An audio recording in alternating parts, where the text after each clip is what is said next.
ZEE5 ಇರುವಾಗ ನೀವು ನಿಮ್ಮ ನೆಚ್ಚಿನ ಶೋಗಳನ್ನ ಎಂದಿಗೂ ಮಿಸ್ ಮಾಡಿಕೊಳ್ಳುವುದಿಲ್ಲ. ಅದು ಸಂಪೂರ್ಣ ಉಚಿತವಾಗಿ. ಅಂದ್ರೆ ಸ್ಕಂದ ಇನ್ಮುಂದೆ ನಮ್ಮ ದೇವಸ್ಥಾನದ ಆಸ್ತಿ.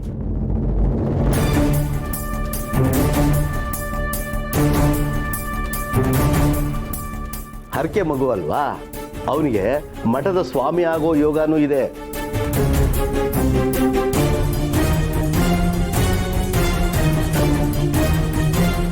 ಅವನ ಶ್ರದ್ಧೆ ಭಕ್ತಿ ಎಲ್ಲ ನೋಡಿ ಅವನಿಗೆ ದೀಕ್ಷೆ ಕೊಟ್ಟು ದೊಡ್ಡ ಸ್ವಾಮೀಜಿ ಹತ್ರ ಬಿಡೋಣ. ಅವ್ರಿಗೆ ಇಷ್ಟ ಆದ್ರೆ ಅವ್ರ ಪೀಠಕ್ಕೆ ಸ್ಕಂದನ್ನೇ ಉತ್ತರಾಧಿಕಾರಿಯನ್ನಾಗಿ ಮಾಡಿದ್ರೂ ಮಾಡಬಹುದು.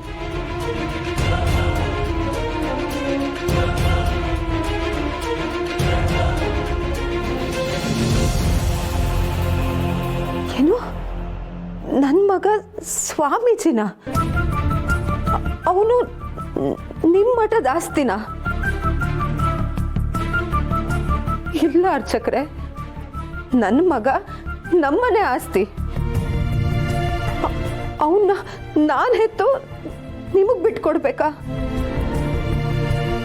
ಆಗಲ್ಲ ಆಗಲ್ಲ ಆಗಲ್ಲ ಅಂತ ಹೇಳೋ ಹಾಗೇ ಇಲ್ಲ. ನೀವೇನಾದ್ರೂ ಈ ಹರಕೆ ತೀರಿಸ್ತಿದ್ರೆ ತುಂಬಾ ಕಷ್ಟ ಇದೆ. ಕಳ್ಕೊತೀರಾ, ಎಲ್ಲ ಕಳ್ಕೊಂಡ್ಬಿಡ್ತೀರಾ.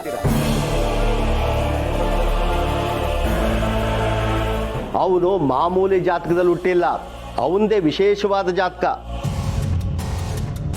ಆಸ್ತಿಕರಾಗಿರೋ ನಿಮಗೆ ತದ್ವಿರುದ್ಧವಾಗಿ ನಾಸ್ತಿಕನಾಗಿ ಬೆಳೀತಾನೆ, ನಾಸ್ತಿಕನಾಗೇ ಇರ್ತಾನೆ.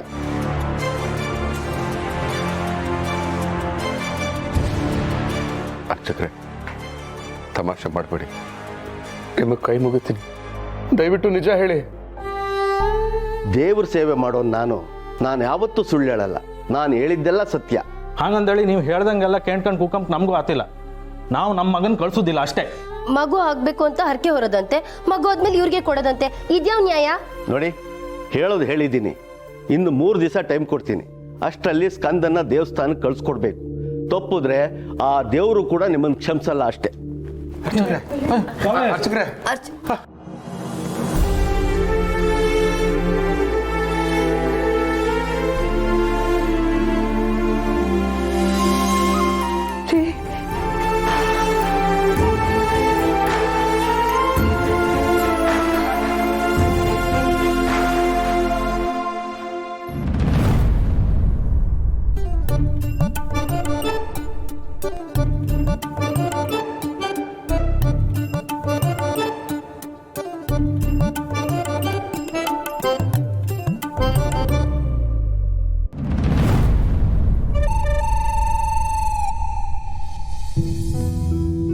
ಸ್ಕಂದ, ಏನ್ ಮಾಡ್ತಿದ್ಯೋ?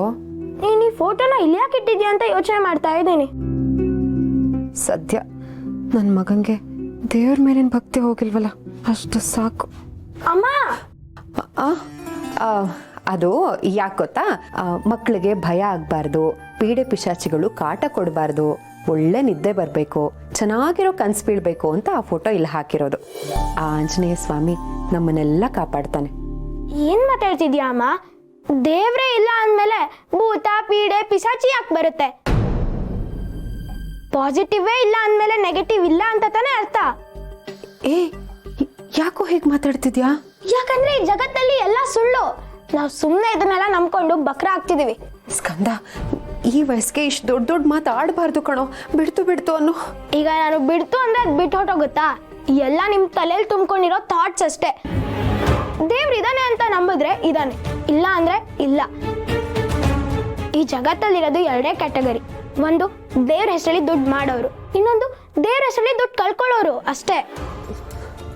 ಸ್ಕಂದ, ಯಾಕೋ ವಯಸ್ಸಿಗೆ ಮೀರಿದ ಮಾತೆಲ್ಲ ಆಡ್ತಾ ಇದ್ಯಾ? ಅಮ್ಮ, ಸ್ಟಾಪ್ ಇಟ್. ಯಾವ ಮಾತು ವಯಸ್ಸಿಗೆ ಮೀರಿದ್ದು ಅಥವಾ ವಯಸ್ಸಿಗಿಂತ ಚಿಕ್ಕದು ಅಂತ ಇರಲ್ಲ. ಇದು ನಿಮ್ಮ ತಲೆಯಲ್ಲಿ ತುಂಬ್ಕೊಂಡಿರೋದು ಅಷ್ಟೇನೆ. ರಿಯಾಲಿಟಿ ಶೋನಲ್ಲಿ ಯಾವುದೋ ಒಂದು ಮಗು ಬಂದು ಎಕ್ಸ್ಟ್ರಾ ಮಾತಾಡಿದ್ರೆ ಆಹಾ ಆ ಮಗು ಎಷ್ಟು ಚೆನ್ನಾಗಿ ಮಾತಾಡುತ್ತೆ ಅಂತೀರ. ಅದೇ ನಿಮ್ಮನೆ ಮಗು ಒಂದ್ ಸ್ವಲ್ಪ ಜಾಸ್ತಿ ಮಾತಾಡಿದ್ರು ವಯಸ್ಸಿಗೆ ಮೀರಿದ್ ಮಾತಾಡ್ತಾನೆ ಅಂತ ಬೈತೀರಾ. ಈ ಪೇರೆಂಟ್ಸ್ ಮೈಂಡ್ ಸೆಟ್ ನನಗೆ ಅರ್ಥ ಆಗಲ್ಲ. Come out of it mom. ಹೇ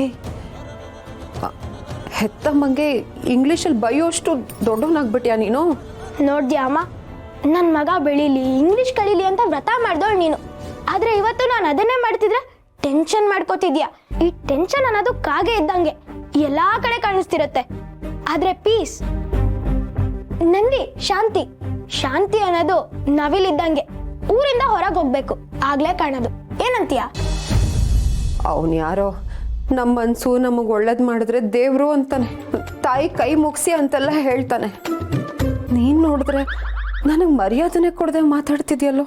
ನೋಡಮ್ಮ, ನಾವು ಸೋಪ್ನ ಕೈ ಗಂಟಿರೋ ಕೊಳೆನ ಹೋಗ್ಸಕ್ಕೆ ಯೂಸ್ ಮಾಡ್ತೀವಿ. ಅದೇ ಸೋಪ್ ಗಂಟಿರೋ ಕೊಳೆನ ಹೋಗ್ಸಕ್ಕೆ ಇನ್ನೊಂದು ಸೋಪ್ ಯೂಸ್ ಮಾಡಲ್ಲ. ಹಂಗೇನೆ ಲೈಫು. ನಾವು ನಮ್ಮಿಂದ ಇನ್ನೊಬ್ರಿಗೆ ಒಳ್ಳೇದಾಗ್ಲಿ ಅಂತ ಬಯಸ್ಬೇಕೇ ಹೊರತು ಅದರಿಂದ ನಮಗೇನು ಒಳ್ಳೇದಾಗ್ಬೇಕು ಅಂತ ಯೋಚಿಸ್ಬಾರ್ದು. ಆದ್ರೆ ನನಗೆ ಒಳ್ಳೇದಾಗ್ಲಿಲ್ಲ ಅಂದ್ರೂ ಪರವಾಗಿಲ್ಲ, ಬೇರೆಯವ್ರಿಗೆ ಒಳ್ಳೇದಾಗ್ಲಿ ಅನ್ನೋನು ದೇವ್ರಾಗ್ತಾನೆ. Yes, I am God. God is great. ಜಗತ್ತು ವಿಶಾಲವಾಗಿದೆ. ಇಲ್ಲಿ ನಾವೇ ದೇವರು, ನಾವೇ ಪೂಜಾರು. ನಮ್ಮನ್ನ ನಾವೇ ಪೂಜಿಸ್ಕೋಬೇಕು. Believe the belief. If you don't believe the belief, belief will believe you. Yes, I am God. God is great.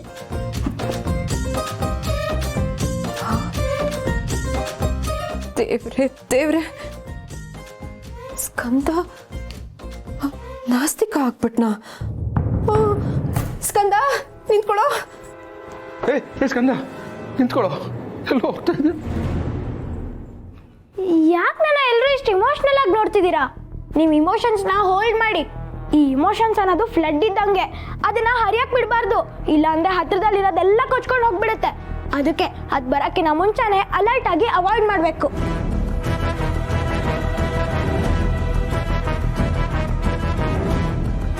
ಅಕ್ಕ, ಏನೇ ಇವನು ದೊಡ್ಡೋರ್ ತರ ಎಲ್ಲ ಮಾತಾಡ್ತಾ ಇದ್ದಾನೆ? ಚಿಕ್ಕಮ್ಮ, ನೀವು ತಪ್ಪು ಹೇಳ್ತಿದ್ದೀರಾ. ದೊಡ್ಡೋರು ಯಾರು ಅವಶ್ಯಕತೆ ಇಲ್ಲದೆ ಮಾತಾಡಲ್ಲ, ಮಾತಾಡ್ದವ್ರು ಯಾರು ದೊಡ್ಡೋರು ಆಗ್ಬಿಡಲ್ಲ. ಸ್ಕಂದ ಪುಟ, ಎಂತಕ್ ಮರ ಈ ನಮ್ನಿ ಮಾತಾಡ್ತಿದ್ದೆ? ಯಾಕೆ ಅಂತ ನನಗೆ ಗೊತ್ತಾಯ್ತಪ್ಪ. ಆಗ ಗಿರಿಜಾ ಹಿಂದೂ ಮುಂದೆ ಯೋಚನೆ ಮಾಡದೆ ಹರಕೆ ಕಟ್ಕೊಂಡ್ಬಿಟ್ಲು, ಫಲನೂ ಸಿಕ್ತು. ಆ ಫಲ ಅನುಭವಿಸ್ತಿರ್ಬೇಕಾದ್ರೆ ಆ ಭಗವಂತ ಆ ಫಲನ ಈಗ ಕಿತ್ಕೊಳ್ಳೋಕೆ ಪ್ರಯತ್ನ ಮಾಡ್ತಾ ಇದ್ದಾನೆ. ಎಂಥ ಅನ್ಯಾಯ ಆಗ್ಬಿಡ್ತು ನೋಡು, ಹೇಗಾಡ್ತಾನೆ. ಅಯ್ಯೋ, ಅವ್ನು ಹೇಗಾದ್ರೂ ಆಡ್ಲಪ್ಪ, ಹಾಗಂತ ಅವನ್ನ ಬಿಟ್ಕೊಡಕ್ಕಾಗತ್ತಾ? ನನಗಂತೂ ಒಪ್ಪಿಗೆ ಇಲ್ಲ. ಹೌದು ಶಿವ ಅವ್ರೆ, ನಮಗೂ ಒಪ್ಪಿಗೆ ಇಲ್ಲ.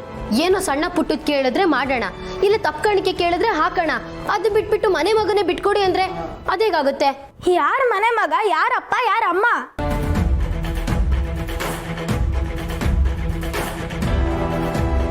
ಇದೆಲ್ಲ ನೀವು ಮಾಡ್ಕೊಂಡಿರೋ ಮೂಡ್ ನಂಬಿಕೆ.